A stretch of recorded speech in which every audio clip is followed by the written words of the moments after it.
தூத்துக்குடி மாவட்டம் விளாத்திக்குளம் அருகே வேடநத்தம் கிராமத்தில் மர்மமான முறையில் கொலை செய்யப்பட்ட 12ஆம் வகுப்பு பள்ளி மாணவி குடும்பத்தினரை அவரது இல்லத்தில் சந்தித்து ஆறுதல் கூறினார் கனிமொழி எம்பி. அவரை முற்றுகையிட்டு வாக்குவாதத்தில் ஈடுபட்ட பொதுமக்களால் பரபரப்பு.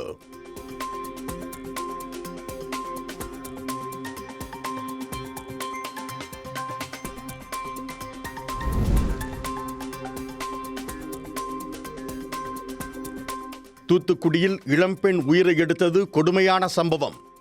முதலமைச்சர் விரைந்து குற்றவாளிகளை பிடிக்க வேண்டும் என கூறி காவல்துறையின் ஏடிஎஸ்பி ஒருவர் தலைமையில் 4 டிஎஸ்பிக்கள் 6 ஆய்வாளர்கள் என 10 தனிப்படைகள் அமைக்கப்பட்டு தேடுதல் வேட்டை நடைபெற்று வருவதாக கனிமொழி கருணாநிதி பேட்டி.